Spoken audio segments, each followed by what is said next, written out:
Hasat memnundu ama yani şeye göre, geçen yıllara göre, geçmiş yıllara göre memnundu. Ama şurada bir gerçek, girdi ve işçilik çok pahalı. Şu anda çok fazlalaştı. İlaçlama özellikle, ilaçlama, mazot. Buradan devletimizden destek bekliyoruz. Onlar olursa daha iyi olur. Modern bağcılığa geçmemiz gerekiyor. Bunların düşürülmesi için bu girdilerin, masrafların düşürülmesi için modern bağcılığa, telli sisteme dönmemiz gerekiyor. Döndüğümüz takdirde işçilik düşüyor bundan. Hem kesim olsun hem sürüm olsun. Diğer işçilikler aşağı çekiliyor yani. Ve üzümü sizce istediğiniz bir noktada mı şu anda? Hayır, istediği noktada değil. Çünkü başka yerlerde bu üzümü alıp yetiştirmeye başladılar. Daha modern şekilde yetiştiriyorlar. O noktada olmamız için burada mutlaka telli terbiye sistemine dönmemiz gerekiyor. Sulamanın olması gerekiyor.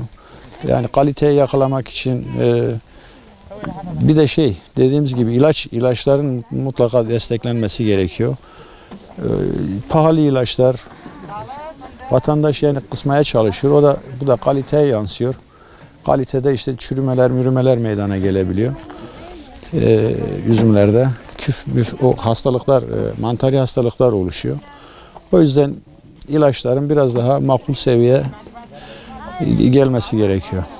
Memleketimizin büyük bir üzüm ihracatını temsil eden Gaziantep'in İslahiye ilçesinde, Altınüzüm mahallesinde ihtiyaçlarımızın yetkili mercilerimizden biraz ağırdan alındığını, yavaş bir şekilde bize cevap verildiğini görüntülüyoruz. Yani yeni bir çiftçiyim, yeni başladım bu işe. Babamdan devraldığım arazimle. Sulama ve telli terbiye sistemiyle ilgili eksiklerimizin giderilmesi için maliyetlerin yüksek olması nedeniyle çiftçi kendi başına bunu başaramıyor. Yetkililerimizden bu konuda bize yardım etmelerini talep ediyoruz. Ayrıca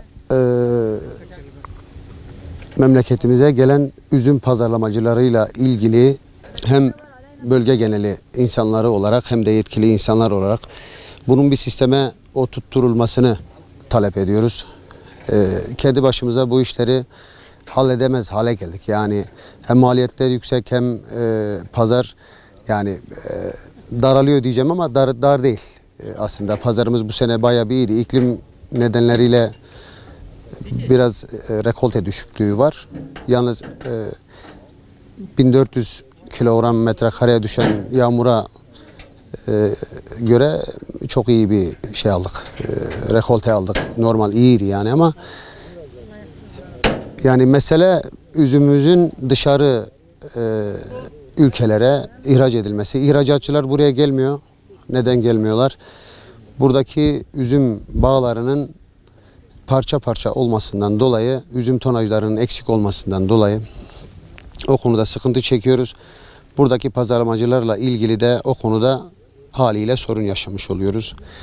Normal olarak yani iyi diyebiliriz. Çok da iyi değil ama çiftçiye cevap verecek bir durum değil ama yine iyi. Yani memnunuz. Fiyatlardan biraz memnunuz. Biraz diyoruz maliyetler yüksek olduğundan dolayı memnun değiliz aslında. Normalde maliyetler yüksek olmasaydı fiyatlarımız çok iyi, pazarımız da çok iyi. Çok şükür üzümlerimiz yerde kalmadı, kalktı. Yani hasat hemen hemen bitmek üzere.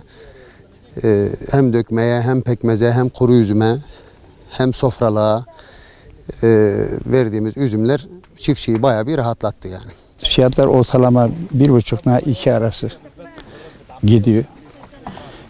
Gene de yani israfımızı karşılamaktan zorluk çekiyoruz.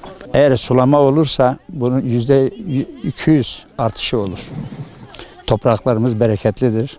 Baraj sistemi gelecek diye mümkün olduğu kadar bir an evvel bize yetiştirmesi gerekir. Geçimimizi sağlıyor. Köylü hayatında memnunuz yani geçimimizde. Genellikle Gaziantep'i temsil eden burasıdır. Devletin burasına eğilmesi gerekir. Sistemde sanayiye çevirmesini ediyoruz. İslahiye'nin Antep karası dediğimiz üzüm vardır siyah. Hatun parmağı vardır. Paf üzümü vardır. Bir de çekirdeksiz üzüm bulunuyor. O da vardır. Çeşitleri çoktur. En yoğun olanlar o Antep karası dediğimiz siyah üzümle hatun parmağı. Tabii çevre büyük olduğu için bir de paf üzümü vardır. Her devlette buraya ihracata geliyordu. Her devlette. Yani şu anda dediğimiz gibi Bekir Karaca'nın konuştuğu gibi Ukrayna, Rusya kısmında gidiyor. Daha da ihracatımızı ilgilenseler de daha güzel olur. Daha inşallah bereketli olur. Türkiye'yi doyuracak bir burasıdır. Günde 200 araba üzüm çıkıyor. Her bir yerde böyle çıkmaz. Teyiklerimizin eski sistemi size söylesem her bir teyik 250 kilo veriyordu. 300 kilo veriyordu kabarcık kısmında. Biliyor musun? Şimdi şu anda eğer sulama sisteme gelirse aynen üzümü alabiliriz. Üzümle ilgili çalışmalarımızı burada yürütüyoruz. Firmalar olsun, tanıtım olsun. Başkanımızla yaptığımız istişareler sonucu üzüm alımı bir pazar oluşturmaya çalışıyoruz. Bu yöresel ürün adı altında 2-3 tane market açtık ve açmaya da devam ediyoruz. Bütün Türkiye'ye bunu satmayı düşünüyoruz. Buradaki aracıların yüksek komisyonlarla millette üzüm almasını engellemek için böyle bir girişimde bulunduk. Geçim konusunda burada ilk başta 1500'e bir üzüm alımı var. Piyasaya da 5-6 TL'den satış var. Yani bu aracıların yüksek karla üzüm satması bizi bayağı rahatsız ediyor. Arkadaşların çalışmasıyla şu an 2000-2200 bandında üzümü tutmaya çalışıyoruz. 2 TL yani eski parayla.